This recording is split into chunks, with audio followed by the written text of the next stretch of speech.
Hey, what's up everybody? This is Super501 and today I want to go over the lowest recoil build for the SR-25 in patch 12.9 of Escape from Tarkov.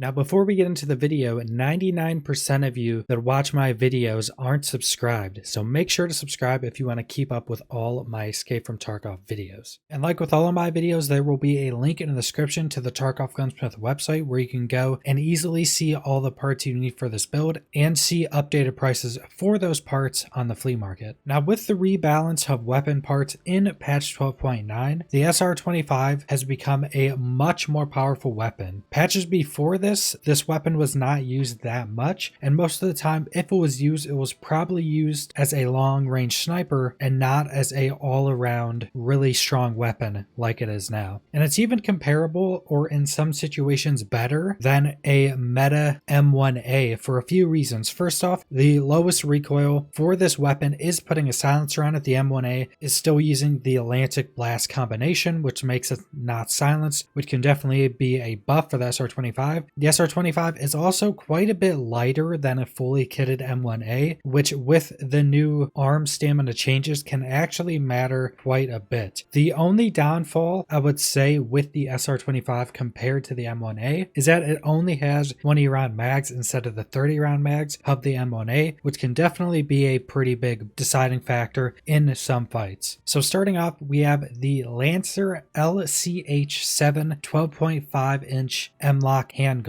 Then we are using the 20-inch barrel. And for the sight, you can use whatever you want. The only things you have to determine when choosing your sight is whichever sights you like to use, what range these sights are going to be used at, how much ergo the sight is going to reduce from the gun. I personally will pretty much always use the EOTech XP-S30 unless I'm sniping or using the weapon for longer ranges. Then we have the rear sight. Use whatever rear sight gives an additional ergo. I'm pretty sure the one that comes on the SR-25 gives an additional ergo, so keep that on unless that has been taken off the one you have bought. Then we're using the CAC ambidextrous charging handle. This will give one additional ergo on top of the other charging handle choice. Next, we have the SI Advanced Receiver Extension Buffer Tube. I'm using the anodized red one. That is the best one you can get. The normal version, the non-red version, is almost the same thing, and if the red version is really expensive, just go ahead and get the normal one. The red one will give you plus 5% accuracy and plus 2 to muzzle velocity as well. Either way, it's not a massive change. So like I said, if the red one is too expensive or just some ridiculous price, just get the normal one. And then on that, we're going to be using the Magpul PRS Gen 3 stock. Then for the pistol grip, we're going to be using the HK Ergo PSG1. And then for the magazines, the best ones are the PMag Gen M3. These will give more ergo, one more ergo than the CAC Steel 20 rounders. But if they're much more expensive than the CAC Steel 20, just get those. It's not going to be a massive difference going from +1 or -1 ergo. Now there's no other options for the upper receiver, so you're just going to be using the normal SR-25 receiver. Then for the grip, we're using the Magpul M-Lock 4.1 inch guide to put our grip on. And then we're using the Zenith RK2, which is the lowest recoil grip. Now if you're looking at something with a bit more ergo, you can go with the Zenith RK1, which increases your recoil by a little, but then also gives you 5 additional ergo. And then if you want even more ergo than that, you can go with the Fortis Shift Tactical Grip, which gives an additional 12 ergo compared to the RK2 with only a little bit of a recoil increase. For the gas block, there are no other options, so you're just going with the normal gas block that comes on the weapon. And then for the tactical device, we're using the Magpul M-Lock 2.5 inch guide, and then you can use whatever tactical device you want. I always use the D-Ball tactical flashlight because it has an IR flashlight and a normal flashlight, which is incredibly powerful, and I use the D-Ball with any weapon that it is able to be put on. Now for the muzzle attachment, we're going to be using the SIG Taper Lock muzzle adapter. Then on that, we're going to be using the SIG 2-port muzzle brake. Then on that, we have the SIG Sire SRD QD sound suppressor. And this is one of the big buffs of this weapon compared to other weapons in its class, such as the M1A, that it's silenced, and the silencer is the lowest recoil for the weapon.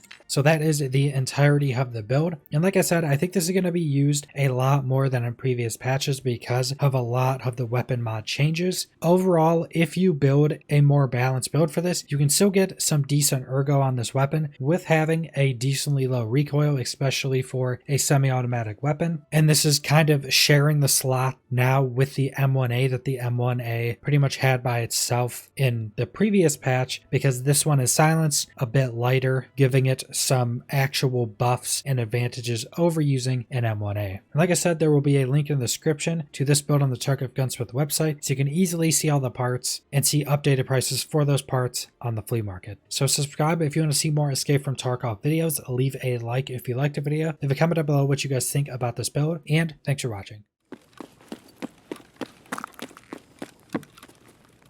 Куда пошел?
Кепка, кепка! Вали кепку!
Плохой день, господа.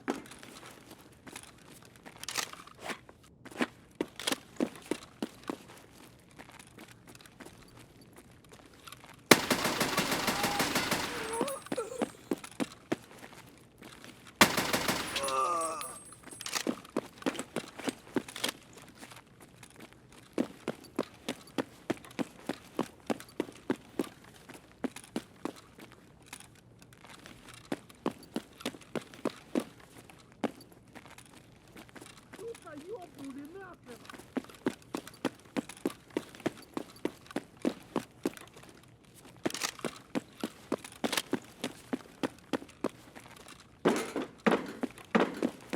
Парни, тут надо! Граната тут!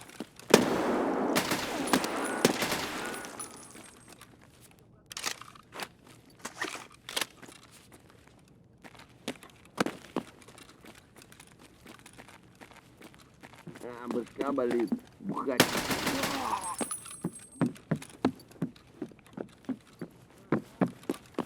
Ты куда пошел?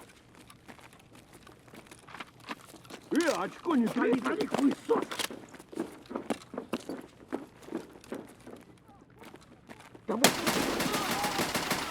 Ну и чё? Нет. Сука, ёбнули нашего!